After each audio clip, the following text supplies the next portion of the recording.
Kumusta mga boss? Sa video na ito ay pag-usapan natin ang mga pangunahing kaalaman sa pag-aalaga ng crayfish.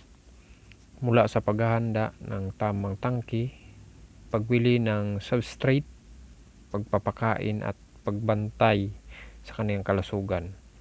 Bibigyan ko kayo ng mga tips para masiguro natin na maging masaya at malusog ang inyong mga crayfish ayon na rin sa aking naging experience sa aking alaga ngayon na crayfish. Kaya't samahan ninyo ako sa pagdiscovery ng tamang paraan ng pag-alaga ng mga kamangha-manghang nilalang na mga ito.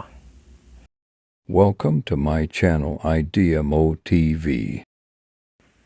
Sa pag-aalaga ng crayfish, napakahalaga ng tamang simula upang matiyak ang kanilang kalusugan at pag-unlad. So, ina-advise ko na magsimula rin tayo sa maliit lang na simula, trio or apat, para mapag-aralan natin kung paano natin siya maniobra o paparamihin at hindi masayang yung ating pera na mga gastos. So narito ang ilan sa mga dapat tandaan at gawin sa pag-aalaga ng crayfish. So una, yung paghahanda ng tangke, no? Dapat bago tayo magbalak na mag-alaga ng crayfish, dapat may nakaprepare na tayo ng tangke na hindi naman kinakailangang malaki. Katulad nito, maliit lang siya, siguro nasa 15 gallon. So marami na mag-imang choice na pwede natin na gawing tangke, no?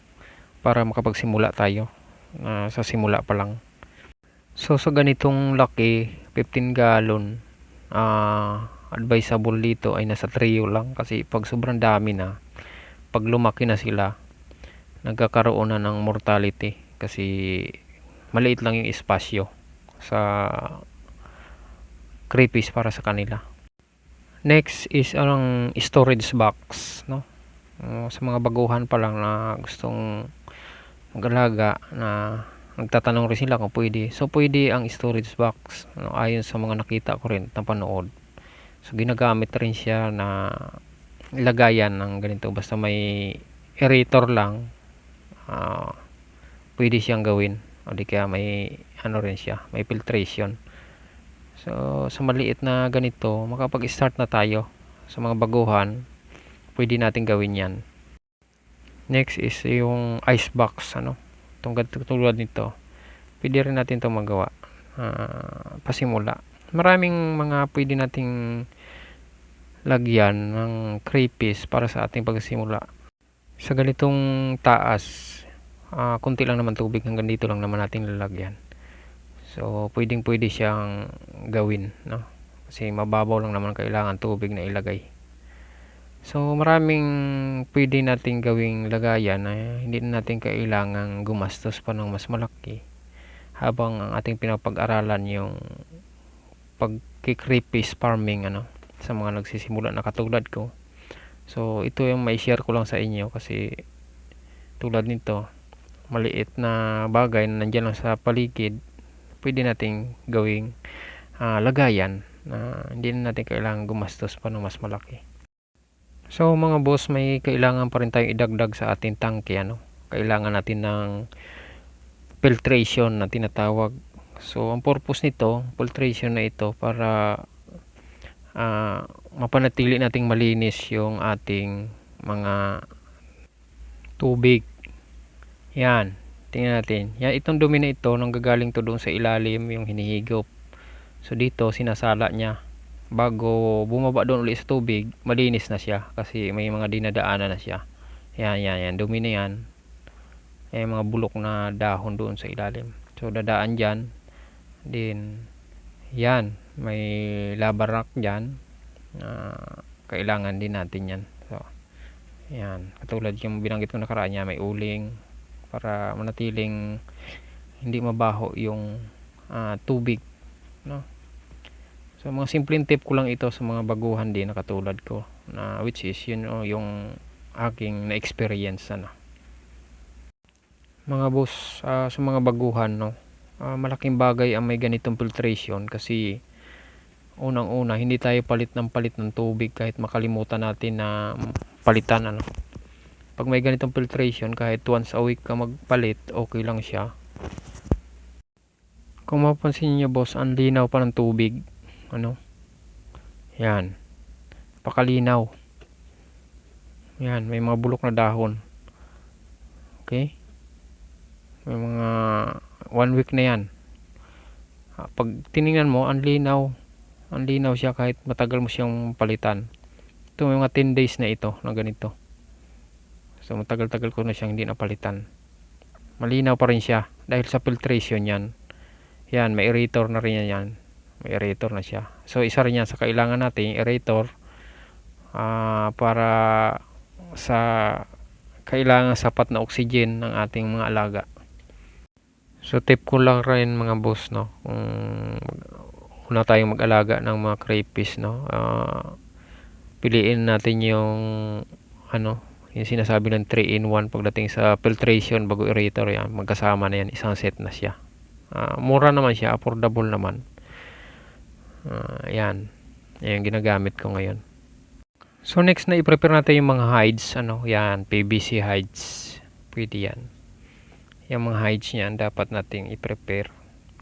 Pwedeng bato, mga halaman na pwede nila mapagtaguan. Yung katulad niyan, ganyan, may mga bato siya. Yan, pwede niya pagtaguan yan. No? Yan, kailangan nating ilagay. So, para magmukhang natural yung aquarium. Although glass siya, kung may nailagay tayo mga ganyang kunting mga bato-bato na yan, katulad niyan, magmukhang parang natural din siya. Natural habitat nila. Ang iba nilalagyan nila ng buhangin para makuha niya talaga yung parang natural habitat nila na hindi glass yung tinatapakan nila. Napili ko lang itong ganitong setup muna kasi nagsisimula pa lang ako. Yun ay na mga nasabi ko ay based na rin yun sa mga na-research ko. Pero ang ginagawa ko ngayon ay ito lang muna. Mga bato ang nilalagay, mga halaman na binili ko. Yan, mga dahon ng saging. Yan, para magsilbing parang normal na environment nila. Next mga boss na tip ay yung tubig, no? Dapat may quality yung tubig natin. Siguraduhin malinis at dechlorinated ang tubig, no, walang chlorine. So kung tubig na wasa, hayaan mo natin na 3 days na may ganyan, may aerator, nagsi-circulate yung tubig niya, no, para bago natin mailagay yung crayfish natin ay wala ng chlorine. Pwedeng tubig puso or tubig ng mga ilog gamitin natin, mas maganda yon. Mas maganda sa kanila para mabilis lumaki. Ang pang-apat na tips mga boss ay yung diet, no, yung sa pagpapakain. So mas magandang ipakain natin yung mga nabibili natin sa tindahan na yung sinking pellet, yung PO2 sa mga ganitong laki. O di kaya bigyan natin ng mga gulay, no, mga isda, isdang tabang.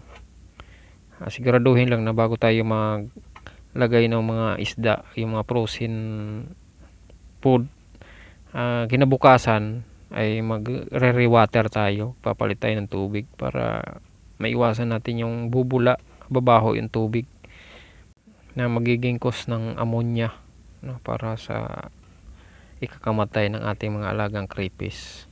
Sa mga gulay, ang nilalagay ko dyan ay yung munggo, carrots, alugbati, dahon ng sitaw, dahon ng saging, itong dahon ng talisay. So maganda rin yan sa tubig.